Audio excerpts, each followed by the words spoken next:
Hello and welcome to the only podcast where we're wondering if Family Guy was the creation of Rogue One, because they mentioned how the architect made a design choice and that kind of is the exact plot to Rogue One. We all know it. Anyway, I'm Matt. I'm Luke. And I'm Max. And this is Force for Thought.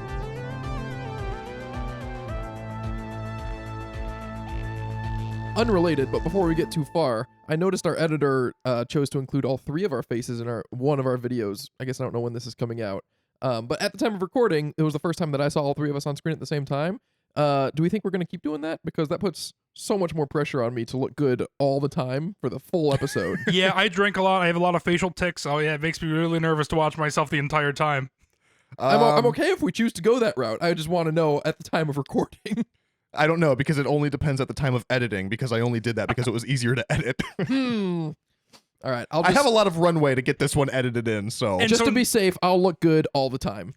Okay. All right, yeah.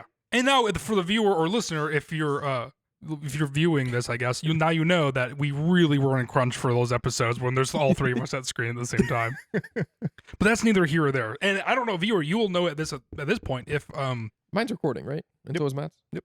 Well, thank God.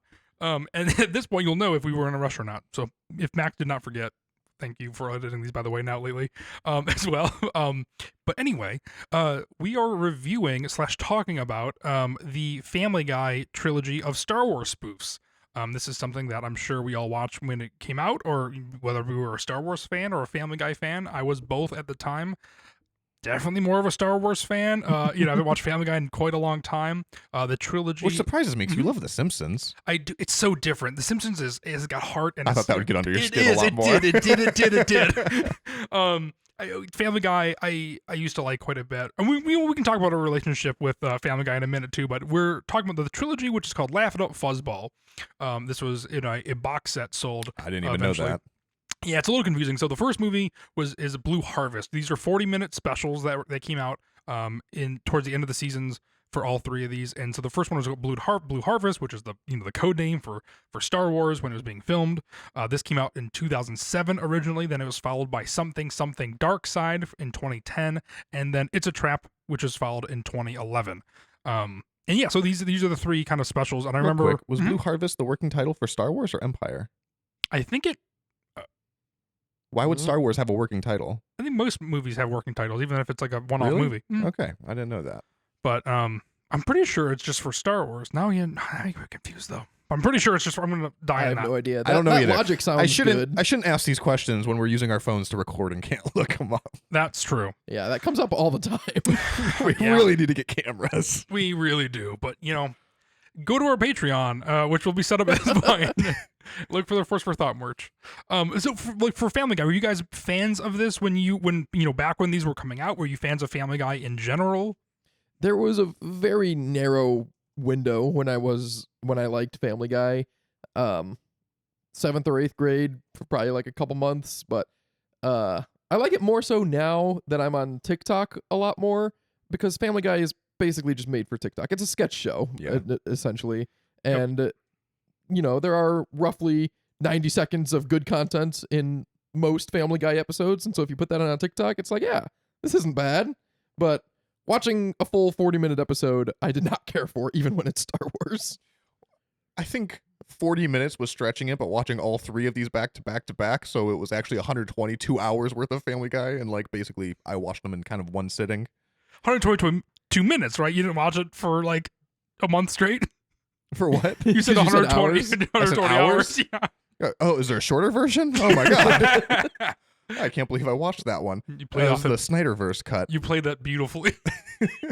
But yeah, my relationship is the exact same as Luke. When this Blue Harvest came out, I was in 8th grade. So yeah, I probably was a fan at the time. And it was the only one of these three that I actually remembered watching. And I remembered a lot of jokes. I thought it was funny. As I'm older, I don't like Family Guy as much because, and this is going to sound super snobby or whatever, but yeah, it's kind of like a sketch comedy. They just have random jokes that they just kind of force together in very incoherent and uncohesive ways. It's not very smart at all. I thought the jokes are funny because you guys like sketch comedy. Sketch comedy, yes, but random jokes within a contained universe That's the problem. Doesn't make any isn't sense. Sketch comedy. Yes. If it was sketch comedy, it would almost be better. The jokes are for sketch comedy, but they're trying to put it in a plotted episode, but like the jokes have nothing to do with the actual plot or like characters or anything. Very ADHD in the fact where it's like, oh, this is the one, and now it's like a meme almost, where it's like, oh, it's that one time when this happened, and then just cuts to something else for 30 seconds, which makes no sense. We're like sketch comedy is like I love SNL, or and it's like really, or they'll show the state which we were talking about earlier, where it's like here are these 4-minute segments, and then it's like just another segment. Sometimes they run into each other.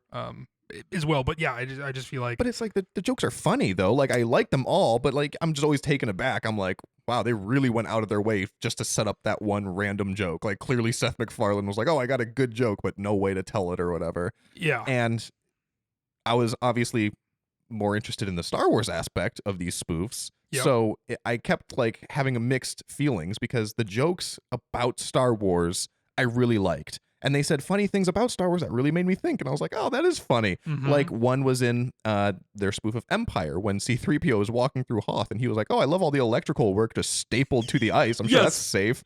I was like, that's really funny. the commentary on the movies are really good. Sorry, go Yes, on. but then there's like a bunch of random jokes where like Han is stealing a couch from the Death Star, and I'm like, yeah, that's funny, but like it's not funny of Star Wars. It's just funny. I don't know. that joke still gets me though, because then they do the callback when they're shooting, and later on they're like, see how much more comfortable we are. That still Yes. gets me. But there are that jokes where joke I'm does just have a like, good callback. but that's like one of the only examples. Like if you would have mentioned almost anything else, I would have been like, oh yeah, that was stupid. It's also a way too meta for Family Guy too. Like when the chicken is Boba Fett, Yes. and Peter even says like, the chicken's Boba Fett. Like, Yep. all right, like that's funny for Family Guy, but that's not funny for Star Wars. Yes. Yeah, I didn't And that's get how that it at got all. like worse and worse. Like the Empire one was a little more like just like funny specific to Family Guy, and then I feel like by the time they did Return of the Jedi, like they weren't even making fun of Star Wars at all. They were Yep. just like doing Family Guy jokes in this. In the crawl, they mention how, I mean, whether it's true or not, I don't know, but they mentioned how that Fox wanted them to do the third one just to complete the trilogy because they didn't want to do, I mean, there's obviously a 4-year gap between Blue Harvest and something Dark Side, and you can really tell, like, the funniest jokes, the best one is Blue Harvest. Like when this came out, it's still very funny because it's, a lot of it is referencing Star Wars and how there's certain things, like they're like, oh, can we just, like, the one thing I want is a guardrail right here. Like that is Yes, so I funny. like that joke. Things like that are so funny. But then like by It's a Trap, I mean, in the crawl they said they didn't want to do this. Even the male person got a joke in, and it's like, even to me, when the most annoying part is when they're on right above the Starlack pit and they all look at each other for like 30 straight seconds and they all nod. Like it's funny, and then it gets really annoying to me where I'm just like, oh my god. Or in I keep forgetting the name, so I just call it the Empire spoof one, where the AT-AT falls and then it grabs its knee and Yeah. it does the Yep. like that's a recurring joke in Family Guy. Yeah. So like I know that's like Yo, that's what that's from, and they're making fun of that, but it's like, yeah, same thing. I was like, all right, move All right, on, get move to the on. joke. Yep. Like the another one that I really did like was from A New Hope when R2 and C-3PO were in the escape pod and they were like, oh, we detect no life forms, or let this one pass, there's no life forms aboard or something. Yep. And the guy's like, no life forms? Are we paying by the laser now? Yes. Like, you don't do the budget, Gary. I do. Yes. Like that's a really funny joke. Yeah, at the time, especially, it was really funny. But also, like having read from a certain point of view, like they do explain that, and it makes sense. And like Matt said in the beginning about Rogue One, Yeah. that explained like the best part when Darth Vader was like, "Oh, I wouldn't really be doing my job if I didn't ask about that Yeah. 0.01%." Like that is a really funny joke, but I don't know. As a knowing all this stuff now, it doesn't land as much. But when you think about it in the terms, though, that this, in the context that this came out in 2008, I mean, that is significantly funnier, but also very predictive. I mean, they said like, oh, it was just a design choice by the architect. And it's like, yeah, that's actually exactly what it was. Yeah. That's crazy. I'll be honest, I didn't watch the third one because I did not like the first two at all, and I've heard before that the third one's even worse. But it did make me very introspective because a lot of it was stupid and I didn't like it. Every now and Yeah. again there was a funny joke, and very often I thought, oh, that's kind of a funny force for thought. And then I was like, Are we do it. Family Guy? Can't do Am I it just now. doing? Am I no better than this? And You're just upset that someone else is thinking of this stuff. I mean, it just made me feel like I'm Family Guy, and I don't want to be Family Guy. That's Is Force true. for Thought stupid? Should we not do this podcast? No, this is a very intellectual show. I know. It's funny when I do it, but not Family Guy. I know, like, the writers were big. I remember watching behind the scenes stuff, and they are really big fans. But the problem is, I think they used all their jokes basically in the first one, and then exhausted I themselves for agree. 2 and 3. I think it's fine that you didn't watch the third one because Yeah. it was mostly Family Guy jokes. They didn't really make fun of Star Wars, and the ones that they did, it was kind of mean spirited. Like they were making fun of the fact of how like Returns like obviously the worst of the 3. Yes. And I got defensive almost. I'm like, all right, hold on. There were some glaring jokes that you could have made in Empire that you didn't. Yes. All right, but I'm like, but you look through that one with rose-tinted glasses, Like so when we're not they- gonna address the fact that Luke Skywalker falls a bottomless pit perfectly down this little chute. How does Family Guy not make fun of that? That's crazy. But it's Empire and it's the perfect movie ever made, so you don't make fun of that part. In Empire, the one I do like is when Luke falls down and he's holding on to the antenna, and he's like Obi-Wan, Leia, Tom Selleck, and then there's that scene of Tom Selleck, and he like looks up and he goes back to whatever he was doing. But they do that a lot in It's a Trap, and I find it really annoying. It's funny when they do the Rocky 4 montage with Dolph Lundgren. They're like, oh, the dark side has so many more whatever. So it's like, okay, and then move on. It's like it's funny, but it's like even ending it's something dark side with a Back to the Future reference is like, why? I don't Family get Guy it. in I love Back to the general has Future. a large, crutch that you have to be very familiar with pop culture to get most of their jokes, Yeah. and I'm not. Mm. Like one of them talked about Angelina Jolie for a long time, Yeah. and I was like, I don't follow Angelina Jolie. Can I fast forward this? I feel like my wife watching the actual Star Wars crawl. There's the There were a lot of Bush Iraq jokes, which like definitely time, dated it. yes. Yeah. There's a lot of things that date it. I feel like. I mean, I'm trying to think of anything besides like the Bush Cheney and the on the ship in the beginning of Blue Harvest is funny. Like it's just like, but also at the same time, he wasn't running. It went in 2007. Like there were so many things like that. That was like it definitely dates it.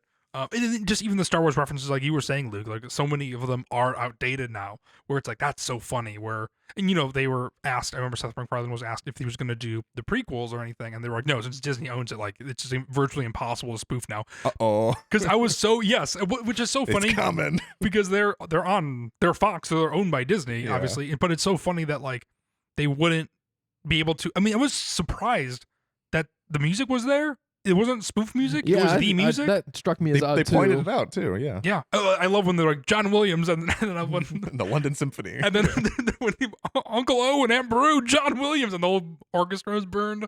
That the Blue Harvest is fucking funny. And that's a Everything- funny nod to the actual movie, that the movie itself just stops and lets John Williams have a concert Yes. for the Binary Sunset. exactly. And then they're gonna have to do the rest of this thing with Danny Elfman.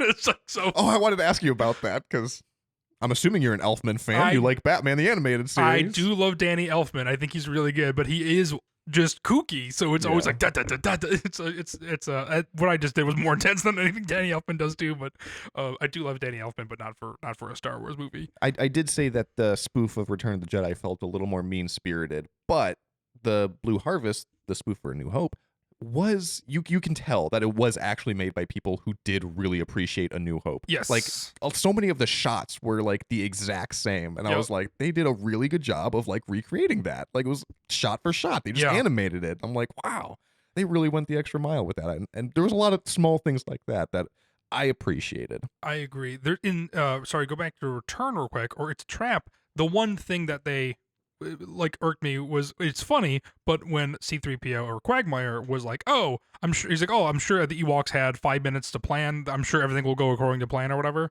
And it was like, yeah, then it does. It's like, well, yeah, but you could have done that with anything, with A New Hope or Empire as well. It's just like, just because they're Ewoks. Yeah, I mean, you could have made fun of so many more things, like I said, in both A New Hope and Empire that they just chose not to. And it's like, you guys, it's definitely biased. And I'm sure that they would also tear apart the prequels because Seth Yeah. MacFarlane's of that generation that would not like the Yeah. prequels.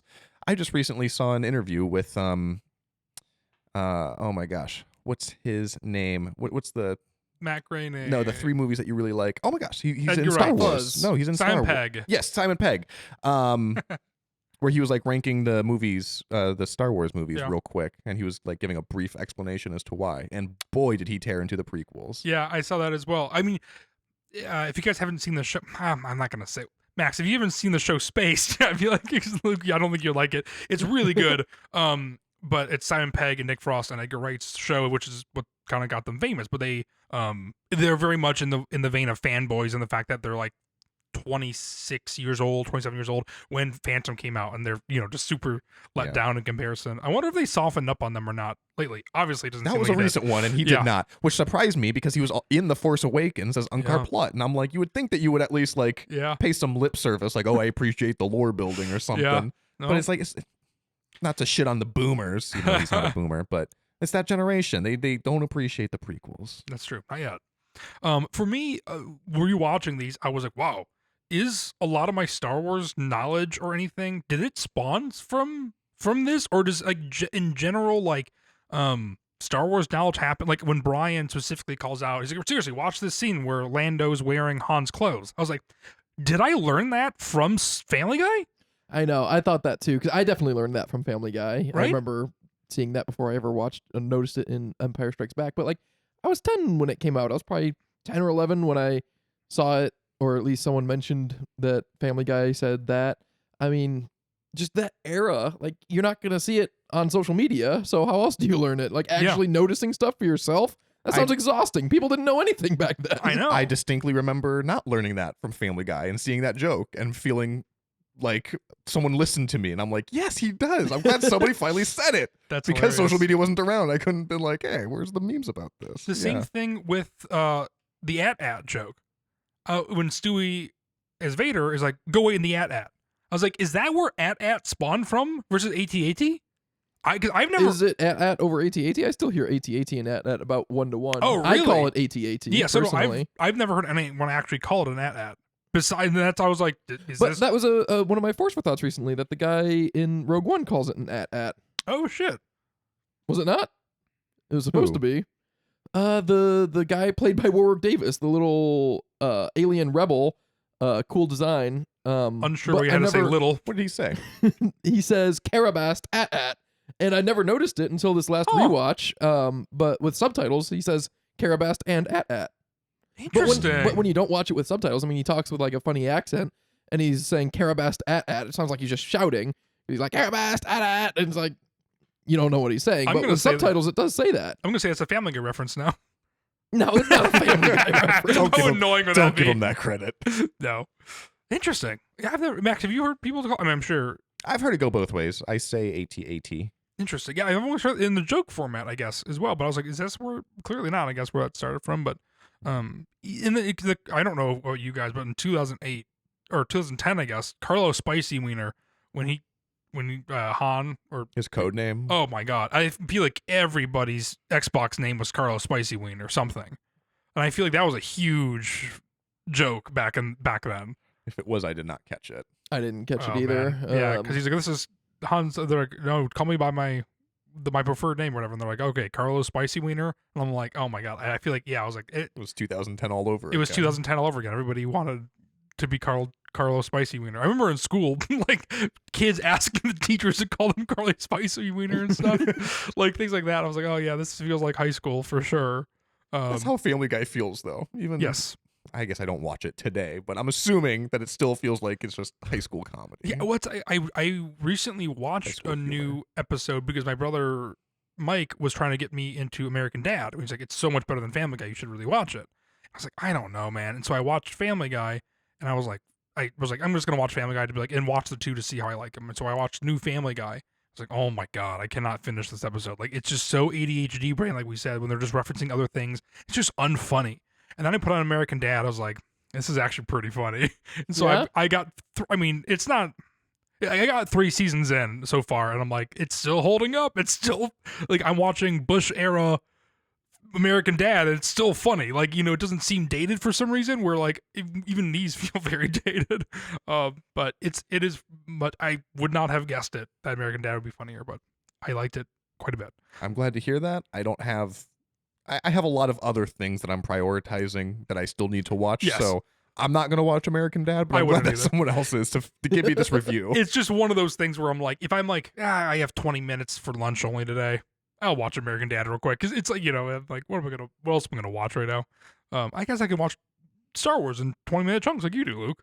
It's not a bad Yeah. idea. Take it. I do it. It's only 20 minutes for me because I take a nap. Luke but- is still working his way through Empire, if I believe. Oh my god. A couple other jokes that I really liked was when in the cantina when they were like, any requests? And then he was like, play the same song. Like that's Yes, what a that classic. one got a chuckle out of that me. was a classic. Also, Vader walking into the Tantive 4 in the beginning was That was funny. on my That- next list too. Oh, that was another joke right before he walked in too, when they were all pointing their guns, and the one guy says, "What if he comes in through a different door?" Yes. Well, then I guess we'll go to that door. Like those jokes, I was like, "Oh, that's a good Star Wars joke." That's what made me mad because that was the first one. I was like, oh, that'd be a funny force for thought. And it's like, do I have the same sense of humor as Family Guy and I'm no better? But we Not don't that I have think to. I'm better. Now that was No. the next of my introspection of my superiority complex. And I was like, The first movie with the Blue Harvest, it's like okay to have those thoughts for sure, but why it's a trap, it's like I don't, they're not thinking. But although that's a funny joke, I do kind of want to talk about like how we think that would actually work. Like they were being boarded. Do you only get boarded from one door? Did they know where it was coming from? How does that work? I would assume personally. Luke looks like he has an answer. He other does indeed. ships like the Ghost and the Millennium Falcon have those docking tubes on the ends. Right. Does every ship have that? I mean, it seems like such an important thing to have in terms of space travel.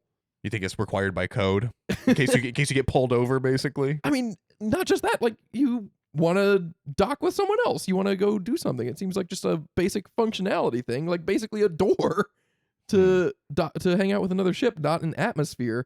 And so, but if they're and so yeah, that is my headcanon, I guess, that the Tantive 4 has one of those, and that's where they boarded from because that's where the door is on the outside. So we did see the only door where rebels were ready and waiting. There weren't 10 other doors where rebels were also stationed, only to be like, I guess he's not coming in through this one. Although the more I think about it, the Star Destroyer tractor beamed them up into the Star Destroyer's hangar, and so they could have just walked in through the front door or whatever the equivalent of, because they were in atmosphere, assumedly. Mm. I wonder if also we just assume that is the entrance, right? Like you said, the docking station. They could be coming through a different hallway. They could have docked and just said they're going to the middle of the ship. We don't really know, right? Yeah, I think that's what we were just talking about. All right, I zoned out. I'm looking for the next segment.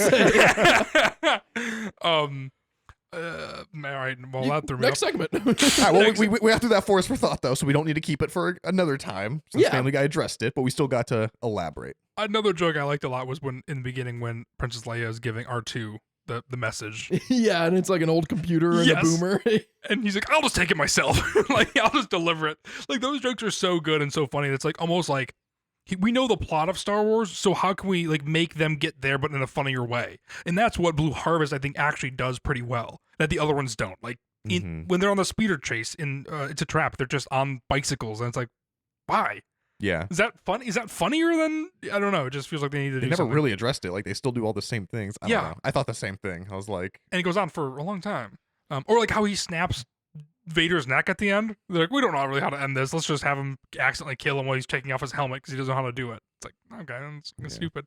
The thing I like too about these movies and these shorts or whatever was just seeing what characters they would play, put in what roles.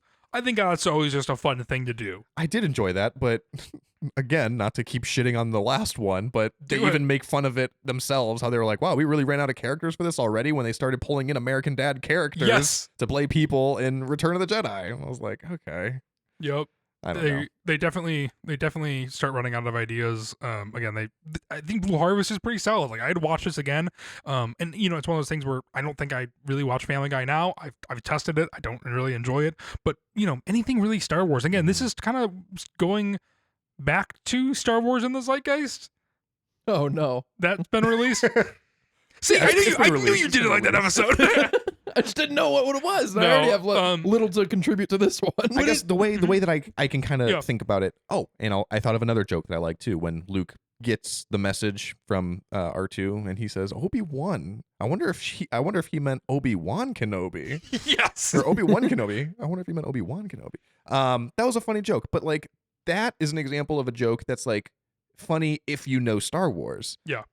Most of the jokes, it's just like you don't need to know Star Wars to know that joke. Like that's just a dumb joke. And I think that's why the first one was so much better than the last one, because most of the jokes it felt like in the first one were like, that is a Star Wars joke. You need to have seen Star Yep. Wars in order to understand it. because as I was watching it too, I was also trying to place myself in the shoes of somebody who's never seen Star Wars to be like, how much of the movie am I actually understanding based only on this spoof? Because they run through it very quickly and they hit all the major points, but they don't really segue from scene to scene because every scene ends on a joke. So like it just ends and they just cut to somewhere else and you're just like, okay, if you don't know what happens in Star Wars, you're wondering how we got here. But it does a pretty good job of moving it along and ushering, a 2-hour movie into 40 minutes. It does an okay job. I think you guys having watched the second two, or I watched the second one, but I didn't watch the third one, and them being decidedly worse makes you like the first one a lot more. The first one was still not good in my mind. Like it still has the gay pedophile, which I guess was funny in 2008. I know that's a Family Guy thing, pervert. but I don't know if he's still in Family Guy today. I have no idea. I know they like to push PC, but that's not. I don't know. I don't get it. Maybe it was funny in 2008. But also the Angelina Jolie thing in The Crawl. It's like I just don't like Family Guy. The crawls I did not enjoy on any of them, especially in the second one when they're like a long time ago when gays were all up in your face. I was like, oh boy. I was like, oh boy. I really like the one though where it said a long time ago after MASH, but before after MASH. Yes, that was funny actually. Funny. But that was not just a Star Wars joke, but like I was like, oh, that's really funny. Two quick non-Star Wars jokes that I really liked was the airplane joke when Han is shooting in the cockpit and then Leslie Nielsen comes in. It's like, just to let you know, we're all counting on you, and walks back. They just used the audio from the movie Airplane, which was hilarious. And then the Magic Johnson training video. Only because Mike, my brother, always quoted this, and he still does, and I forgot what it was from until rewatching these. And he'll say something because he'll be like, they're gonna be trying to shoot you like or whatever. And he's like, no, but for real, they will be trying to kill you. No, but for real. And so Mike still does that. I completely I can hear Mike saying that in my head. And for me, it was like, oh, this is something my brother does. I completely forgot it was from Blue Harvest because I haven't seen this in over a decade, well over a decade. And it was just one of those things I'm just like, oh my God, that's so funny. That's where that joke spawned from. And Mikey still does this today with random stuff. You just have your ear a lot closer to the cultural zeitgeist than I do. But I mean, that's why I can't watch Family Guy, because all these jokes, like I haven't seen Airplane and I don't know about that Magic Johnson commercial or whatever. I don't know either. Just the way he talks is funny. I really like the vacation reference though when they were above the trench and they were like, it's good for the kids to see the plight of the rebellion. Kids, are you seeing all this plight? You seen all this and then plight? The shit blows up. Roll them up. Yes, that's a great. And the Porkins one too. He's like so fat he can't sit in this X-Wing. I'm having a little trouble here. It's like so stupid, but like it made me laugh. Talk about going back into the racist stuff that it does not hold up / probably never did. I was about to say, was some of this funny at the time? Like, were all the AIDS jokes like really all the rage in 2010? No one wants to admit that racism was funny in 2008, but the zeitgeist would definitely imply that it was. Yeah. The TIE fighters, though, that scene made me cringe a little bit. I was like, why do they call them TIE fighters? And it's just like a really stereotypical Asian man. Yeah. Something I really did like about these is the consistent jabs at Seth Green, especially the without a paddle joke. That was fucking hilarious. That one got me too. For some reason. You and I talk about that movie a lot for some reason. I know we do talk, because I feel like in 2004 or 2005, whenever it came out, I feel like everyone watched without a paddle and like, yeah, that's what it's like to be an adult. And then you grew up and you're like, what is this? But classic Dax Shepard and Seth Green combo. Yeah. And the third guy, Matthew Lillard. Oh my God, that was Matthew Lillard. Yeah, I was thinking, if anything, he's the most. I couldn't even think of who it was. Yeah. But I love that, because Robot Chicken did the Star Wars specials as well, before Family Guy, which I can't imagine. I mean, those were maybe I found out my Rogue One or maybe I already did. I don't know. This comes out later. I only recently learned that the Robot Chicken and the Family Guy are not the exact same. I always thought they were until like a year ago. And the other one's animation. They're also completely different shows on completely different networks. They're not at all the same. Is Robot Chicken its own show? Yeah. Yeah, it's an adult swim show. It's like 15-minute runtime only. Never seen it. Oh, you should watch the Star Wars ones. You would actually like this. I mean, it's Star Wars. I would, yeah. Like one of my favorite I'm sure jokes. You've seen most of them though, just like clips on YouTube or something. Yeah, probably. Or I've probably at least heard the jokes. Yeah. My favorite one is when Chewbacca takes Han Solo to Kashyyyk for the first time to meet his family, and everyone's wearing clothes. So you were naked this entire time. That's funny. Yeah, see, that's pretty fucking funny. So I guess that explains then all those jokes That's- about that other show that's not on a main network. None of Yes. those landed for me. I mean, that's just Family Guy. None of the jokes ever land for me because I don't know all these pop culture The references. guy who plays Chris, the son who plays Luke in these, is voiced by Seth Green, who is the creator of Robot Chicken, which is why he's giving him shit. Mm. And Seth MacFarlane does the voice for like everyone else. Yes. Except for Mila Kunis, which was really funny to hear Jabba. Yeah. A lot of the hutties that Jabba was saying in Return of the Jedi was just like normal words. He was just saying it like Jabba. And one of the things that he said was Mila Kunis. And like, just like a bunch of Yes. things like that, which is really funny. I also really liked in Something Dark Side when they're like, "Oh, Dax says he can take on the whole Empire," and he just goes and gets blown out of the sky. Everyone's like, all right, guys, we're all good. Go ahead, Dak. Yeah, he could take the entire Empire on, but yeah, I don't know. Rewatching them wouldn't rewatch on a yearly basis. On a yearly basis, your bar is Wouldn't- low. Wouldn't watch. high. I was just gonna say, I mean, this is like Star Wars watch on a yearly basis for sure, but it's. Yes, we agree this is not as good as Star Wars. Yes, we definitely agree. But it's a nice Um, break, though. I do recommend if somebody hasn't seen it for a long time or maybe never has seen it to go watch Blue Harvest, the first one, because it is funny and it does make fun of Star Wars a lot, but In with an a endearing nice way. reverence for it. I would Yeah. recommend pulling up almost any Star Wars TikTok account and swipe through 15 videos. Pull up ours. Yeah, Force pull for up thought. ours. We're on Yeah. TikTok. If you Take that, Seth you don't need MacFarlane. we can talk about it more when we do a Spaceballs episode eventually, but just that style of humor to just watch it for 40 minutes straight when 3 jokes don't land in a row, it's Yeah. like, what am I even doing I here? don't like that you just compared Spaceballs to Family Guy. Neither do I. And that Sketch can be an comedy episode. that was That's of its not the time. same. It's pretty the same. The humor might be better, but like the structure and the Well- idea of it, it's just a bunch of jokes one after the other. Some are okay, some are really dumb. I mean, in the quality of jokes, maybe, but it's a very different type of comedy. Mel Brooks and Seth MacFarlane. We can that- talk that- about it some other time. I think we will. we could also do that when we're doing the 2-person episodes as well. That's true. Well, it sounds like I have a lot to say about Spaceballs as a voice of dissent from you I know, guys, but I don't so- want to hear it. No. This is an echo chamber. But yeah, I mean, these don't hold up great. Blue Harvest is really funny, I think, but yeah, it's I don't know. I feel like it was fun to rewatch mostly for nostalgia purposes, and I feel like Blue Harvest, like you said, Max, does have like you can tell someone who loves Star Wars made these, but then the other two kind of fall off a little bit. But it was a lot of fun rewatching them, having a purpose to rewatch them, because I wouldn't, just do this necessarily in my free time. Next, we're gonna do the Phineas and Ferb Star Wars episodes. I've never seen Phineas and Ferb. Do they really do Star Wars episodes? Yeah, they do, and I hear they're okay. The but original trilogy? I don't know exactly what the format is. I don't know if I'd- it's more than one episode or. I'd watch those. I'm not opposed. Anything Star Wars. Yeah. Phineas and Ferb has a great theme song. Oh my God, does Bowling for Soup do a Star Wars cover? Oh, I wonder if I they would have, have to. Because I was I- just going to say Bowling for Soup does the I would theme song. say that they can't, because surely I would have heard about this by now. Hold on, I'm going to those Google are it two loves that would have surely crossed paths at some point in my life. right before I Google this. Favorite Bowling for Soup song? Ooh, Excluding 1985. the Phineas and Ferb theme song. Damn it! Ohio, come back. Oh yeah, Texas. that's a good one. It's the only one I don't know this. Because they band. mentioned Drew Carey. Almost. Almost is great, actually. I Did you mean, say that? Do you want to sing it for me? Because I don't know these song titles. I might recognize it. Oh boy. Matt told us to vamp. Looking at Matt. Okay. Yep. I guess I'm gonna sing it. I almost got drunk at school at 14. Where yeah, I know that almost song. made out with the That's a homecoming good song. queen.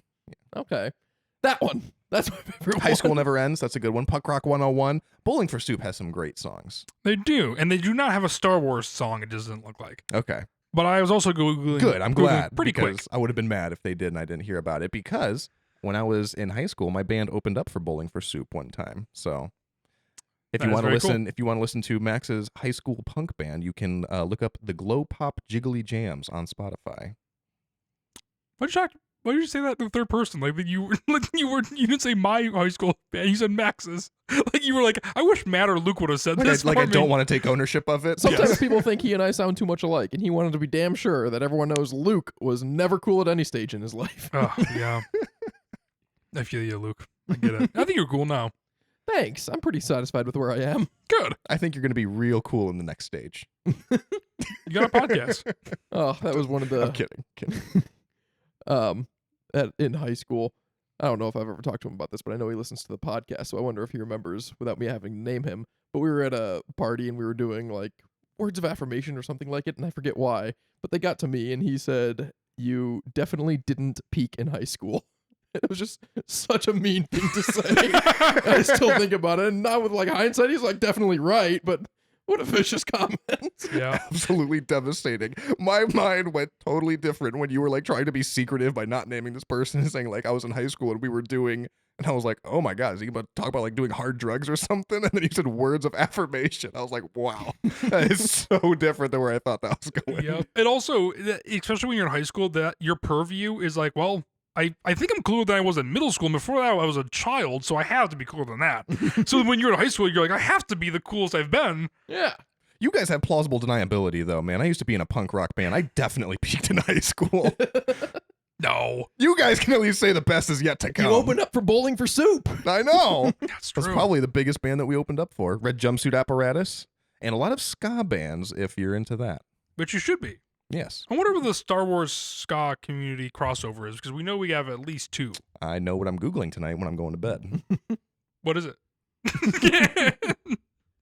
Anyway, Ska Wars. Does anybody have any? Oh, that's a great. We should start a ska band, just the 3 of us, and just called Ska Ska Wars. bands have like a minimum of 10 members. How are we going to do it just the 3? We can't add more people into the podcast. Our producers, we have 4. That's true. Yeah. It's a rolling door too, so we can have a couple producers. If anybody can guess the producer's name, we'll give you a shout out. So email us at forceforthought.com. Does anybody have any force for thought? Or does anybody have anything on Family Guy to say? I assume not. No. Kind of tap that keg pretty quick. Yeah. Another joke I liked was on Dagobah when Yoda said, "All right, let's be done now because your back's getting sweaty." Yes. That was a funny joke. Last joke too is that the boob gun joke. Like, all right, fire the boob Yeah, gun. we And just then talked someone- about that before. Yeah. Did you get mad when they made that joke and you're like, oh, I No, joked that's about probably where I that. saw it for the first time. I mean, it's a meme. I'm that glad- I've seen plenty since. But you were like, I don't like this, but still giving credit to them to be like, yes, this is where I first saw that from. I give you a lot of credit, Luke. I mean, it's just before social media, so Yep. where else would I see it? Exactly. Anyway, anybody force for thought? I do. The Phantom Menace. And Qui-Gon is trying to free Anakin and his mother, and Watto says, no pod is worth 2 slaves, not by a long shot. But what if Qui-Gon did free Shmi, and then they leave, and Qui-Gon's like, all right, we're going to take Anakin now. Here's some paperwork for emancipation, and I can refer you to a homeless shelter. Goodbye. What was his plan with her? Would that burden fall upon Watto then? Would he be like, all right, well, I'm just going to take Shmi, but then you have to raise the boy? And he's like, oh, I'm not ready to be a father. All right, just take them both. if they didn't get him? Yeah, if Qui-Gon just took Shmi and then Anakin doesn't have a parent. Interesting. What are the laws on Tatooine about orphaned slaves? Is it the slave master who's going to have to take care of this kid? That is interesting. I don't know. I doubt it, but it doesn't seem like they have social services in Tatooine. They definitely do not. Tatooine seems like a horrible place to live. I think Anakin would just be homeless, right? He'd be a street rat, Probably. but still a Is that- slave, so still having to go to work. Would he be, though? That's what I was going to ask. Is that better than being a slave? Oh, it's got to be worse than being a slave. A slave with your mom, at least. Within this world, for sure. But at least his mom is being trained as a Jedi. If Oh, Qui-Gon man. took his mom. Yeah. Oh, but can you imagine if they left with Qui-Gon, or Qui-Gon left with Shmi and Anakin, and then And then kept years Anakin and told Shmi to piss off? Yeah, I really don't know. She's just like then becoming like a prostitute on Coruscant. Like, what does she do? I was about to go back to the example where Qui-Gon takes Shmi but leaves Anakin, and then like as Anakin grows up, he hits a certain age where he realizes like that son of a bitch is definitely porking my mom right now, isn't he? And we cut to them, and they're both dead because Darth Maul killed them. Shmi and Qui-Gon. Well, yeah, oh yeah, Shmi for sure dead. With a name like that, she's not gonna last 5 minutes. Shmi. Well, that's our Force for Thought for today. Thanks for listening. Follow us on socials, and we'll see you next week. See you, Sammy.